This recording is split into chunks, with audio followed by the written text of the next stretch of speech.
Welcome, everyone, to this episode of Unavoidable Adventures in Aging, where Sue and Shan, two Midwest, past middle-aged sisters, discuss the good, the bad, and the ugly of aging. With a little humor, a little heart, and occasionally a little frustration, we'll explore the unavoidable adventures we experience as we move into our golden years. Yeah, golden years, my ass. Just a note to our listeners, this podcast reflects the opinions and experiences of Sue and Shan. The main purpose of this podcast is intended to entertain.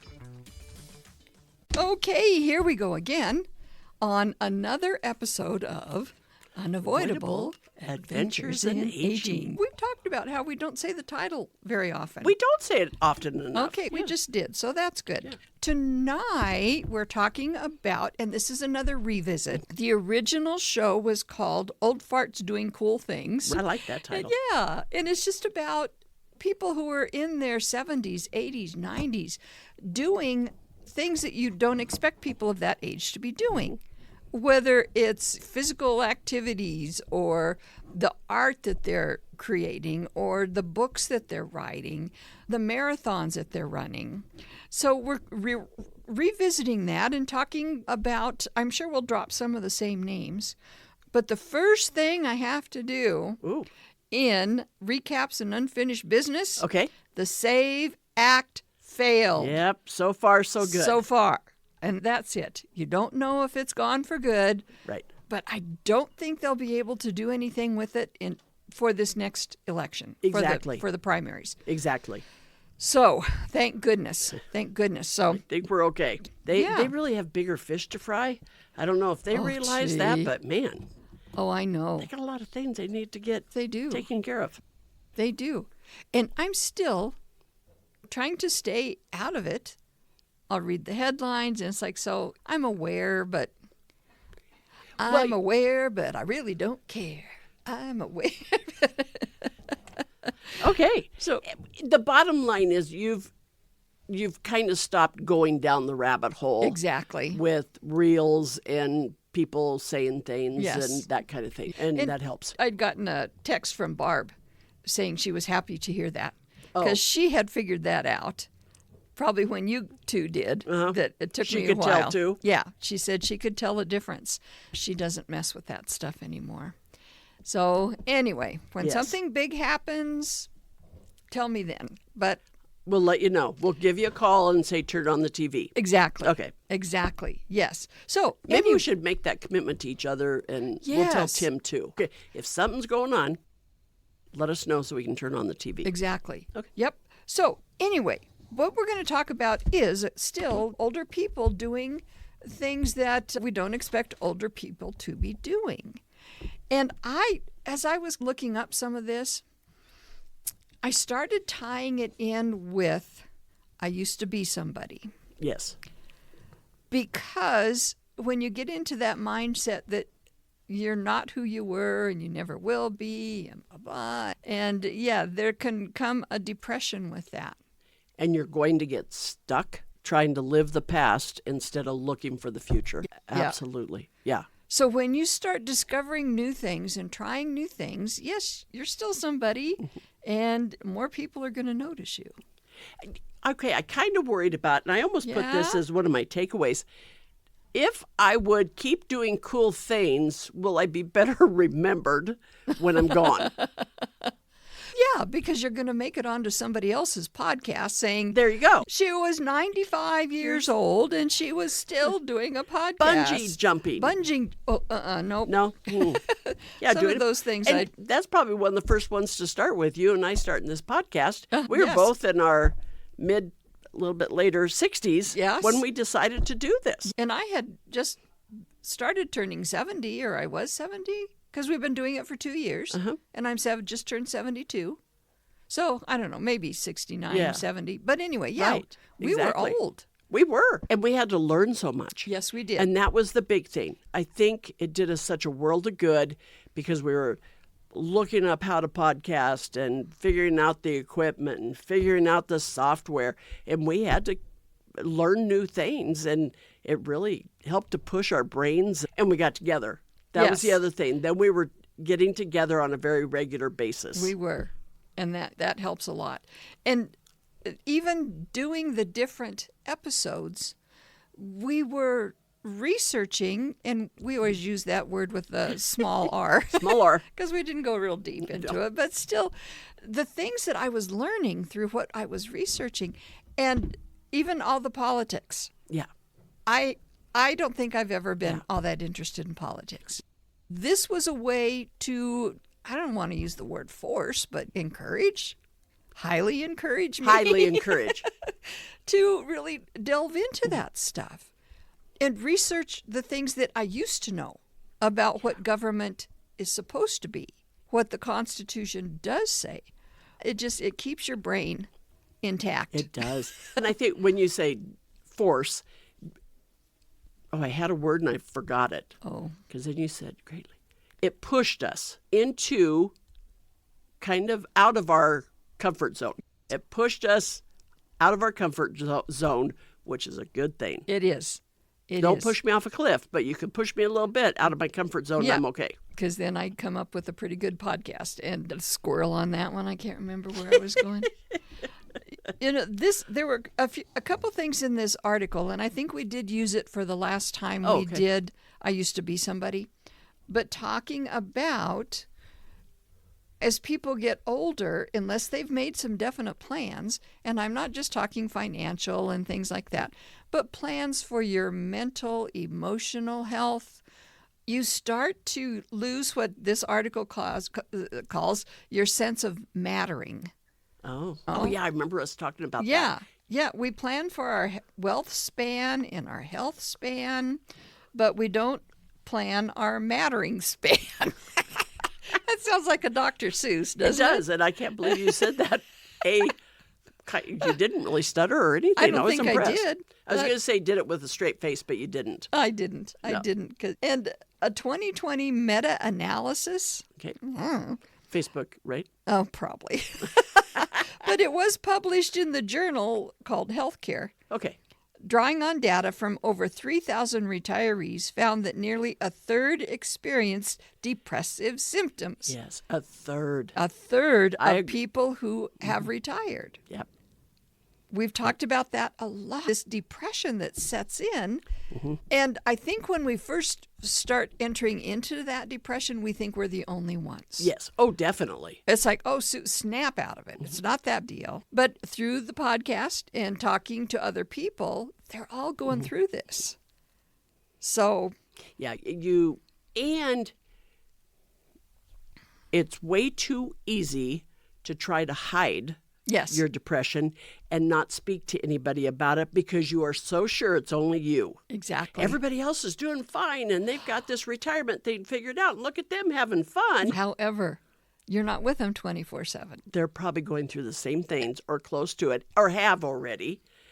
You got to speak about it to other people. Yep. It's not a bad thing. It's not. You just got to talk about it, though. It's normal. Other studies indicate that the psychological losses, turn the page, often embedded in retirement, feeling less valued, needed, or connected, are strong predictors of post-retirement depression. Oh, absolutely. More than 11,000 Americans turn 65 every day. 11,000 Americans turn 65 every day. Yes. Wowzer. So happy birthday to 11,000 people out there who are turning 65. And then tomorrow, let's say the same thing. Exactly. And Saturday. By 2030, 1 in 5 will be of retirement age. I believe that one, too. Research suggests it's time to shift the question from how long will I live to how will I continue to matter while I do. And one of the things I found when I was looking at stuff, U.S. Chamber of Commerce, starting a business after the ages of 50 or 60 is rapidly a growing trend. Over 50% of small businesses are owned by people 55 years of age and older. 50? Half of all small businesses are owned by 55 or older. And And that's not just owned, it's just and it's also that they're just starting that Just business. starting them. It's not like they've been in it since they were 30.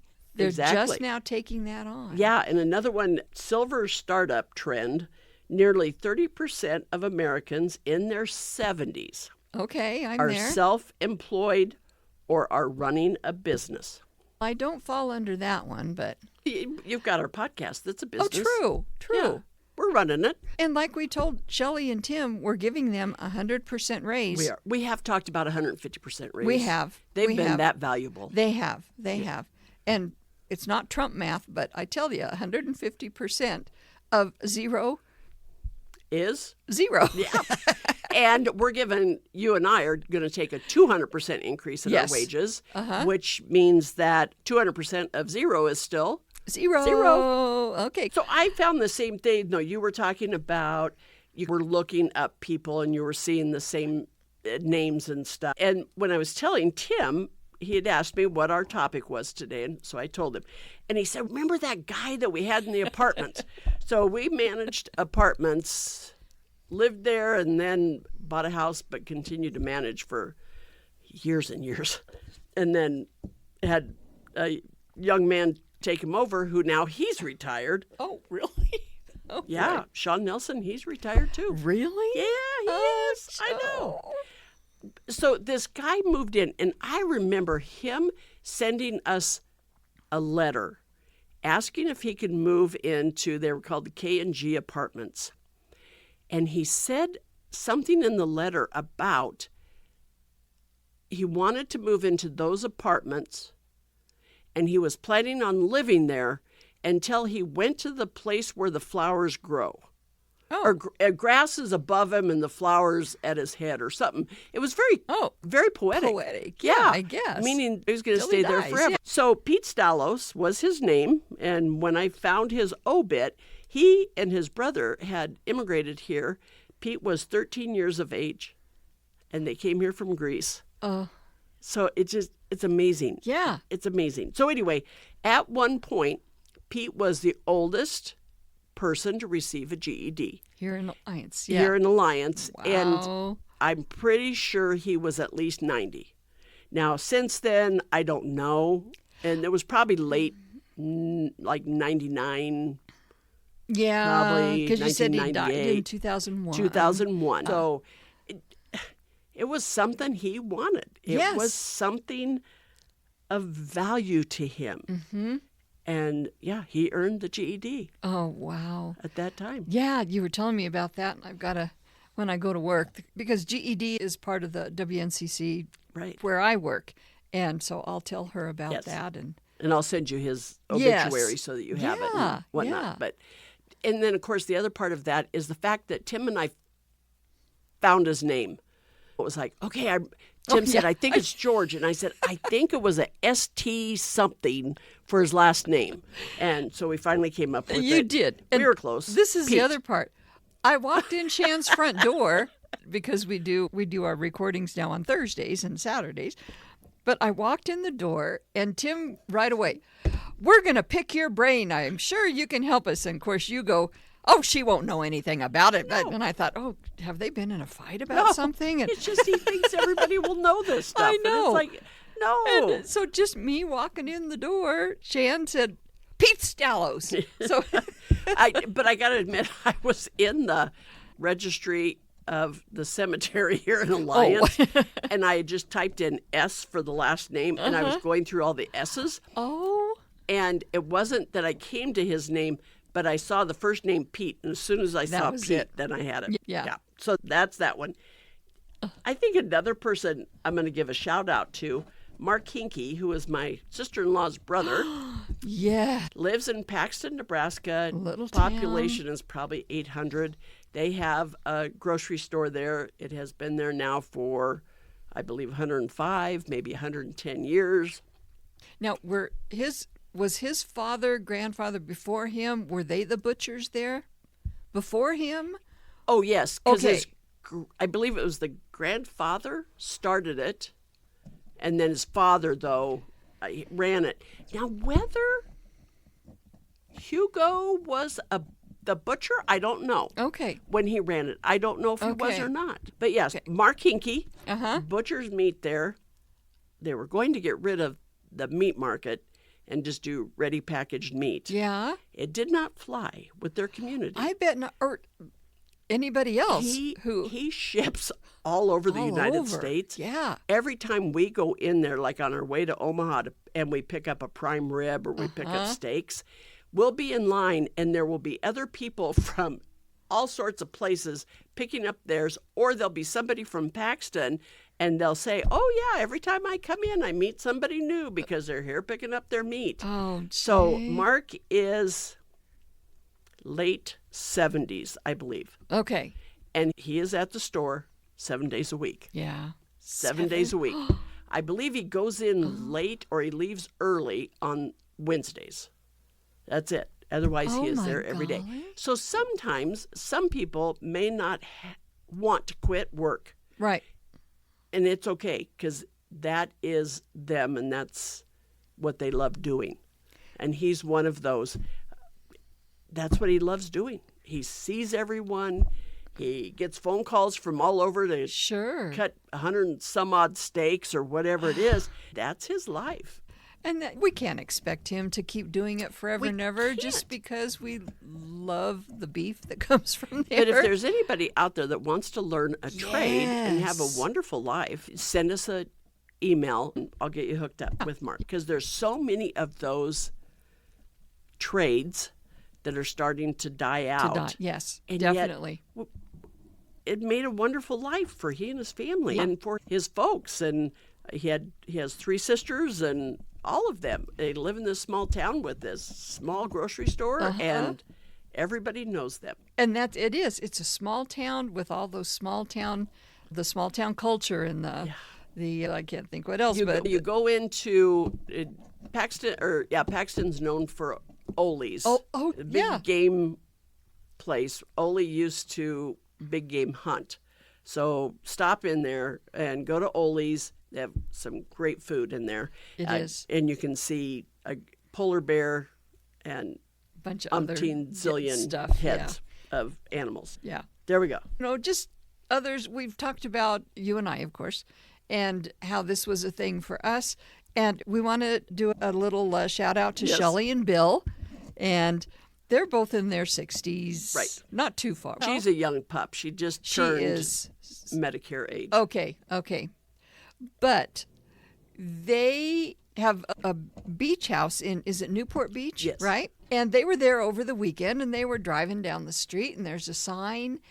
Guinness Book of World Records is trying to, or the people there are trying to get a Guinness Book of World Record for the most swing dance lesson. The biggest Most swing. people at yeah. a swing dance lesson. Yes.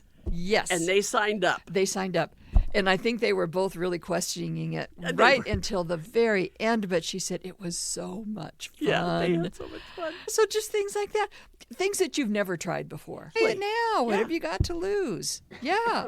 And they did. And she said it was very organized. And I'm thinking, I bet it has to be. And she said that. Yeah. To hit that record number And have it count. and have it count. And it did. And it did. They Yes. did hit their Yes. record of. But we did say, okay, are you two going to start taking dance lessons? So I don't know if they will or not. I don't know. But I think they had a good time. And it's when I was looking up, trying to find new people, that I did find a correlation there. There's a woman called Phyllis Suze, just there like you my go. name with an S on it. She's 92, and she's still doing ballroom dancing, yoga, and something else. It could have been skydiving. I don't know. But I thought, yeah, Shelley, Bill, you've got a few years to 92. Keep it up. And then you can be in the Guinness Book of World Records for the oldest couple swing dancing. Yeah, that would work. I think so. Okay, I very think good. we need to make them an outfit. I'm not sure what they wear for that, but Yeah, it's like what you think of in the 40s, early 50s, the bobby socks and the that would the- be swing. Okay, like the not Full really skirts. poodle skirts, full full skirts. skirts. So one thing I want to mention too, because I went looking for this. Mo Rocca does a podcast Yes. And every time you say that, I think I've got to listen to that. I've and got I it written never down do. now, so I'll make sure. Okay, good. But what we usually listen to podcasts on, it was only for the first 2 seasons, and we've listened to all those. Oh. So you can go to Mobituaries, and we'll put this onto our description and everything else. Mobituaries.com, and it's Mo Rocca, and he does each episode is about an older person doing fantastic things Yeah. and what they did in their lives, and then when they died and what they took with them and what they did before and stuff. But Mo Rocca is on iHeartRadio. Okay. That's where the rest of them are, because he's been through 5 seasons now. Oh. I am so excited to go listen to all of them, because they're really fascinating. Oh. Yeah, because you've got passport season coming up where you're going to travel all over Nebraska. Nebraska passports, And exactly. you're going to need Mobituaries. that. And what's his name? Mo Rocca. Mo Rocca. Is he also on Wait, Don't Tell Yes, Me? he Or- is. Oh, okay. Yes. He has a great All right. voice. Yes. Great voice. Uh-huh. Yeah. Huh. All right. I have to check that out.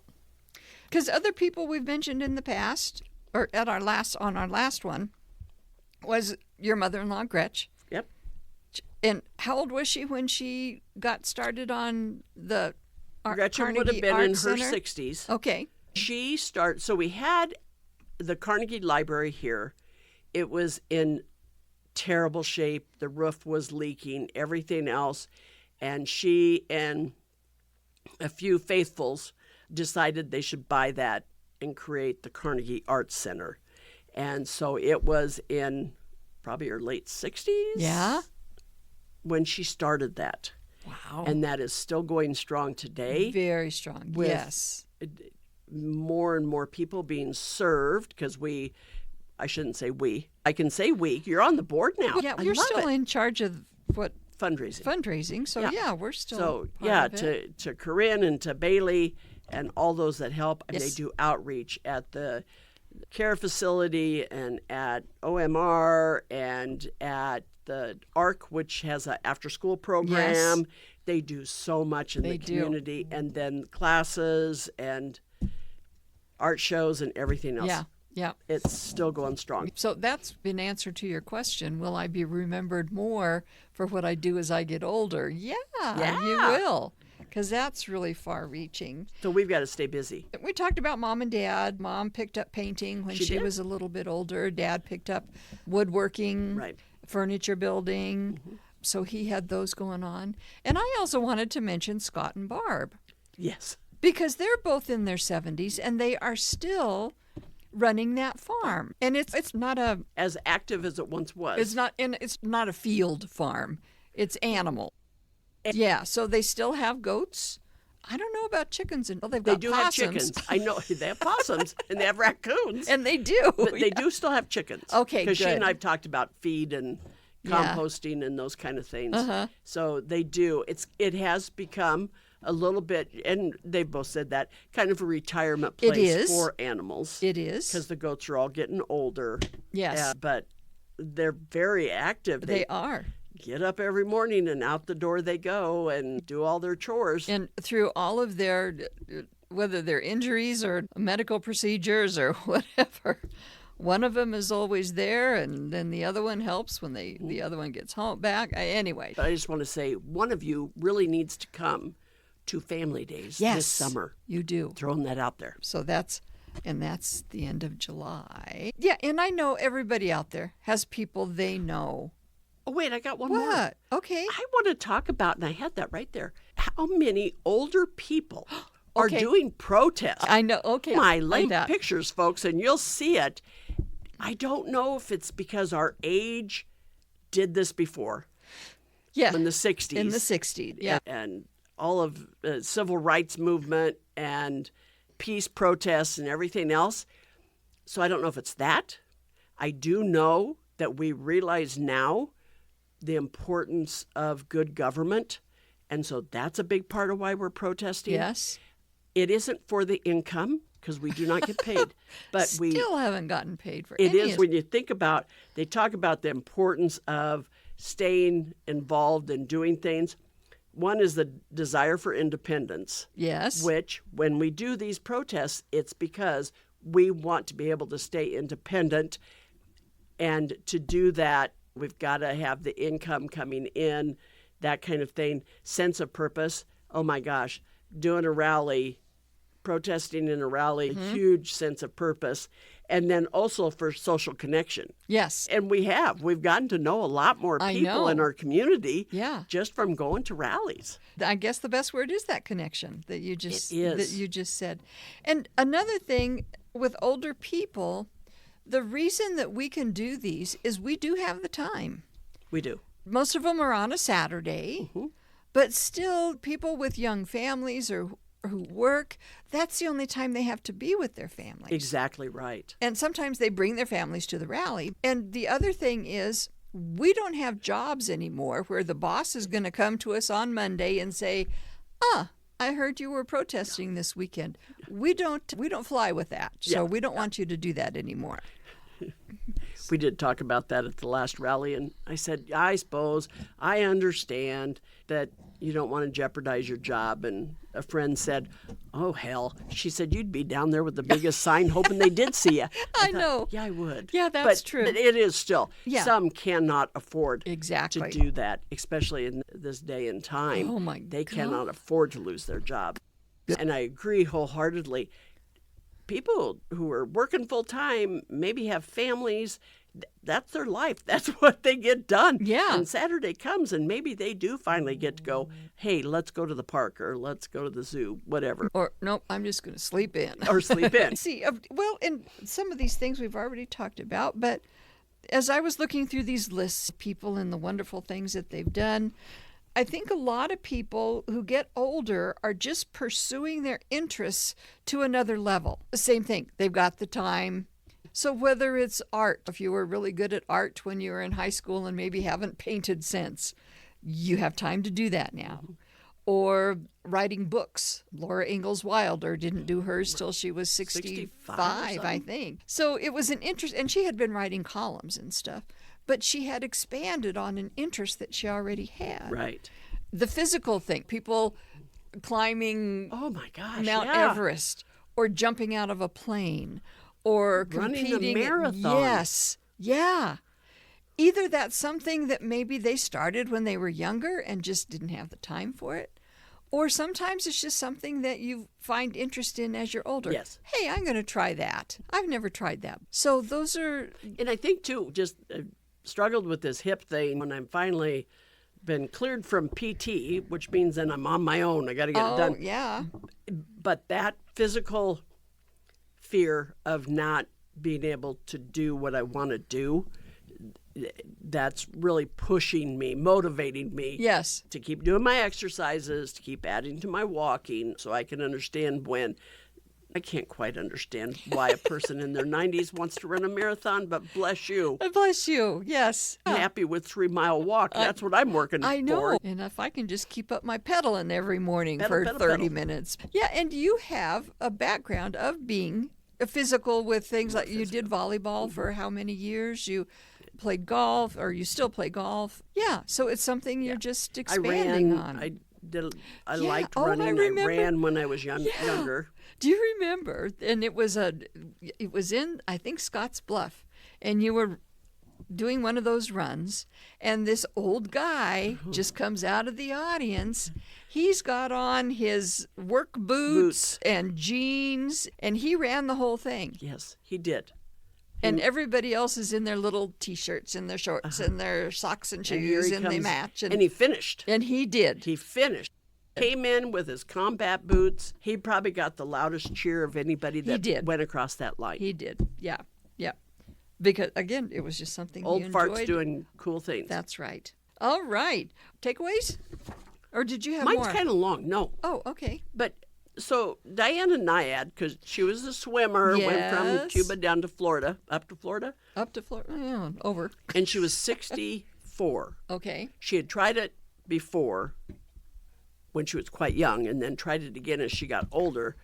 I don't know how many times she tried it. But anyway, she finally made it. Here's what she said when she came.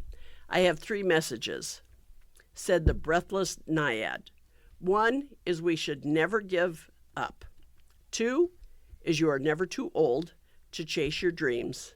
And 3, it looks like a solitary sport, but it takes a team. Oh, yeah. Swimming was not a solitary sport. There is no true solitary sport. And it is called Nyad. Annette Bening and Jodie Foster. Annette Bening, yeah.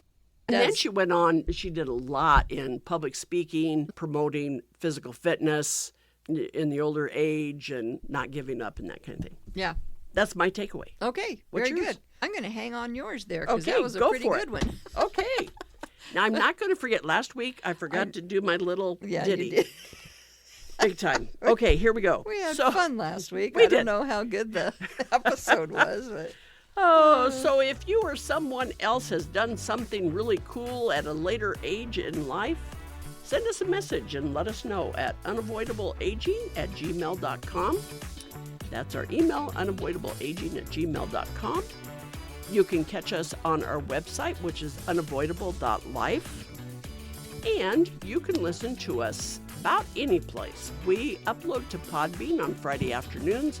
You can listen to us on Podcast Player, Facebook, Instagram, Apple Podcast, Podcast Addict, Spotify, YouTube, all that kind of stuff. Just type it in, Unavoidable Adventures in Aging. yes. And Sean, what's for dinner? Oh, for dinner tonight, Sean. We're having Tim's dish. Yeah, this is a good one. It is. So it's beef sausage, potatoes, onions, cheese in a pan, covers with aluminum foil, puts it on the grill, and it takes a little over an hour, and it's delicious. Oh, yeah. It just all... And, of course, the best part is when that cheese burns to the bottom of the pan. In the meat. Yeah. I love that part. Just squish. Yeah. And you and I are digging, and Tim's just staring at us like, what are you? Okay, there you go. Sometimes burnt is pretty good. Yeah. Enjoy your life. Laugh at yourself. Embrace the power of your aging. And I think that's where doing this episode the first time is where we got that little piece that we added in there. Absolutely. And remember, you're not knucking futz. You're just aging. Yay, us. Goodbye, everybody. Goodbye.